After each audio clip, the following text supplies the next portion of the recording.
Nothing like the ambient glow of a fireplace, even if it is fake, in the middle of wintertime. Unless, of course, it makes this sound. In this video, we're going to see if we can take our fake fireplace and quiet it down for the season.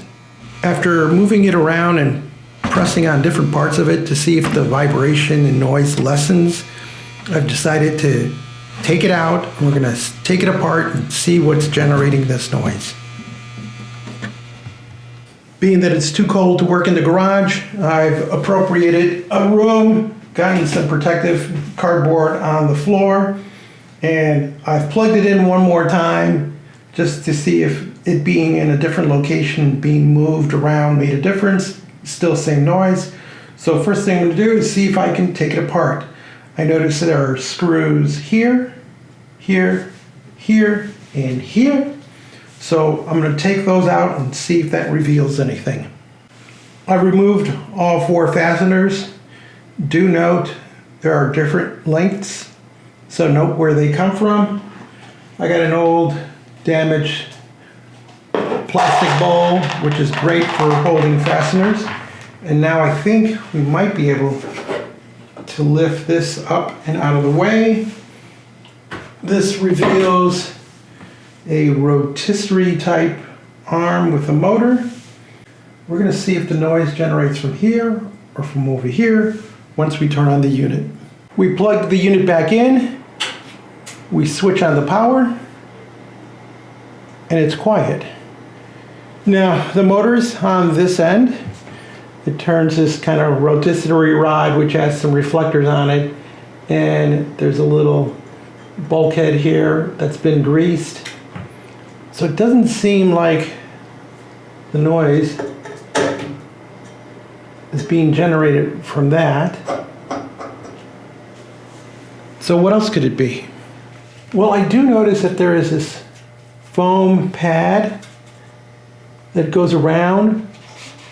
There's no padding over on this end. And the foam padding picks up over here, but there's metal here. So not everything gets the foam padding. Here we are on the back side, and this is all metal here, so there's no foam. So it could be that the vibration from the motor is just enough to resonate with the log set. And so that could be causing our vibration. So this is a fiberglass piece. So I'm wondering if we just add more foam or build up what's here, plus add to where there isn't any, if that will resolve our vibration noise problem. I've just placed the log set on top of the unit, and listen to what happens when I press down on it.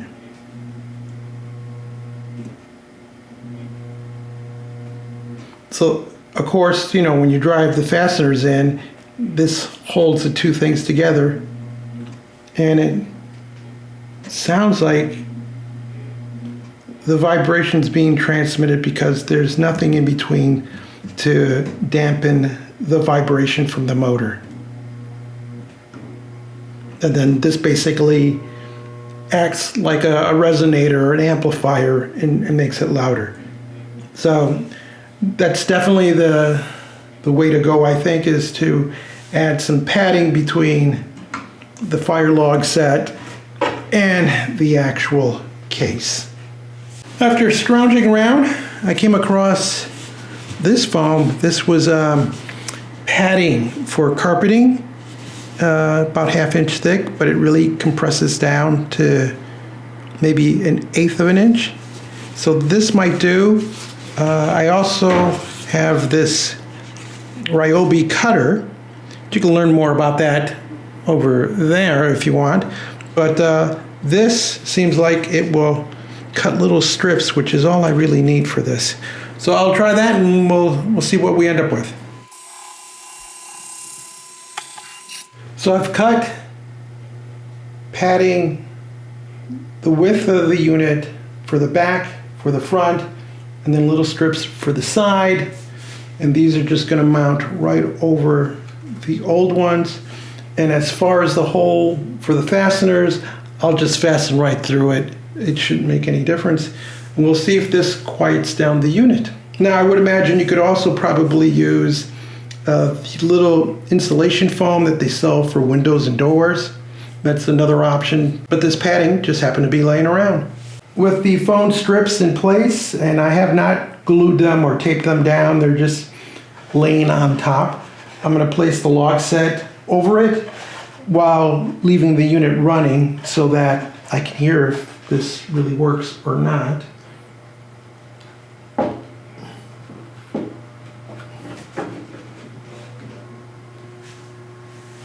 Yeah, there's still some noise.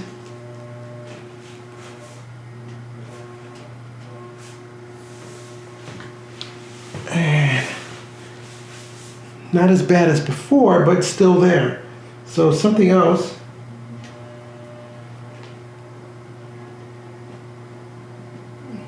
Trying to figure out if it's this, because this vibrates. So if part of this is touching the back of this unit, then it would cause some vibration. And functionally, this doesn't do anything. It's just a cutout for the flames. So maybe if I bend it forward a bit. And you can hear the other pieces of sheet metal that are also vibrating.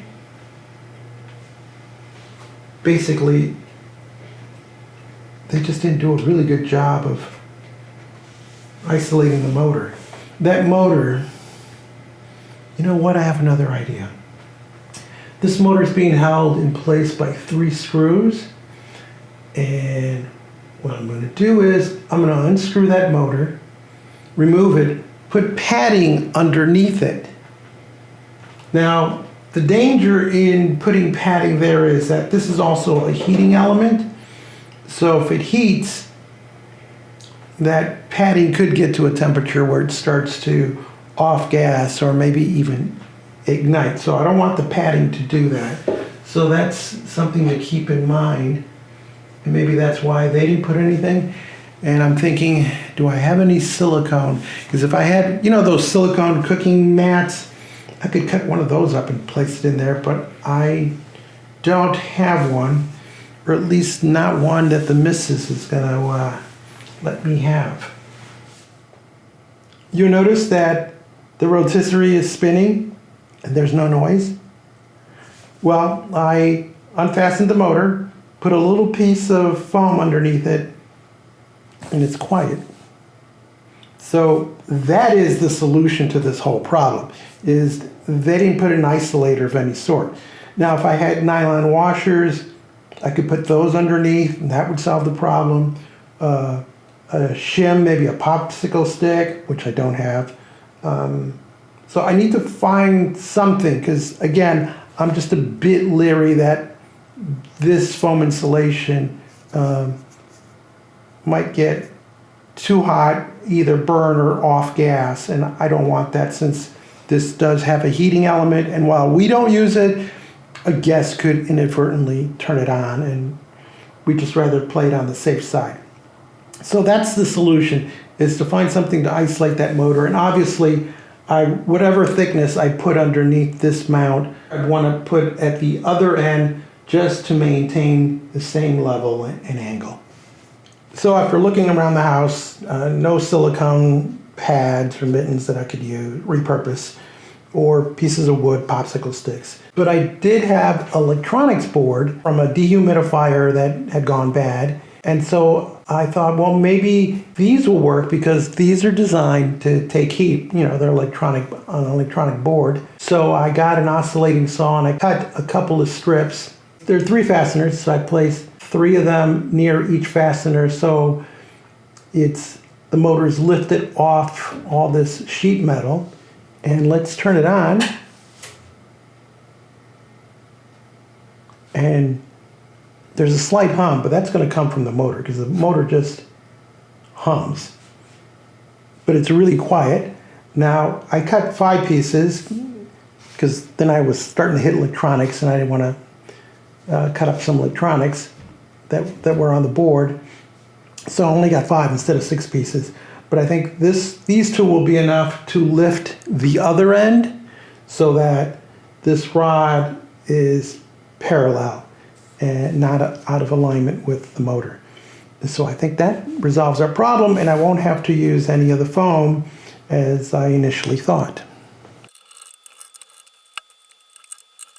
I didn't have to remove this plate. I just loosened the fasteners enough so that it would lift up and I could slide my little insulators underneath it.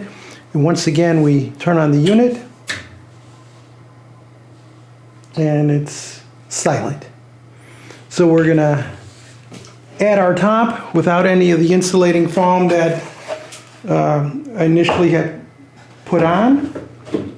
Now we'll add the fasteners to the log set and we're ready to reinstall this in the fireplace. With our faux fireplace back into hearth, it's truly time to enjoy a silent night. If you found this video interesting or useful, give us a thumbs up, leave us a comment, join the subscription team, and as always, thank you ever so much for watching.